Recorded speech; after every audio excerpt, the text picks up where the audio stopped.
Қордай көшелерін жарықтандыру жұмыстары жыл сайын қарқын алғанмен, мәселе анау айтқан шешімін таппаған. Аудан орталығындағы 61 көшеде жарық жоқ. Мәселенің мәні неде? Жергілікті әкімдіктің жауабы қандай? Тілші айтады. Бүгінде Қордай ауылында 110 көше бар десек, оның 49-ы жарықпен қамтамасыз етілген. Яғни күн батып, қараңғы түскенде қалған 60 аумақта көше жарығы өзекті мәселеге айналады. Тұрғындардың айтуынша жарыққа қатысты жағдай әр аумақта әртүрлі. Бірі шамдардың жиі сөніп қалатынын айтса, енді бірі жарықтандыру жүйесі күндізде тоқтаусыз жұмыс істеп тұратынын жеткізді. Әрине, кедергісіз қызмет көрсететін бағаналар да бар.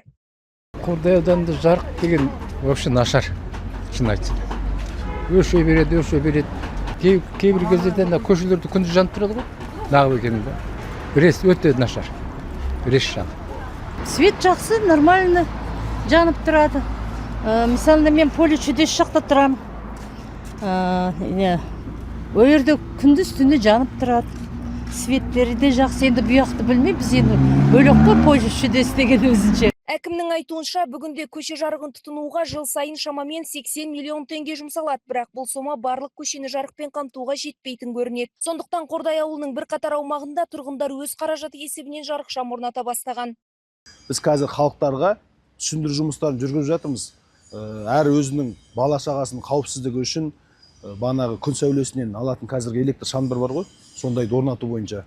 Қазіргі таңда бізде Қордай ауылы бойынша Шарипова, Алтынсарин және Достық көшелері өз қаражаты есебінен өздерінің балаларының қауіпсіздігі үшін банағы күн сәулесінен жарық алатын шамдарды орнатты қазіргі таңда. Қордай ауылындағы көше жарығын толықтай қамтамасыз ету мәселесі әлі де күн тәртібінен түспейді. Әкімдік бұл бағыттағы жұмыстардың кезең-кезеңмен жалғасатынын айтқанымен, тұтас ауылды жарықтандырудың нақты мерзімі әзірге белгісіз. Ал тұрғындар үшін қауіпсіздік пен қолайлы орта қалыптастыру басты міндет. Айгерім Қожабайқызы, Дәулет Акимов, Қордай 24 Ньюс.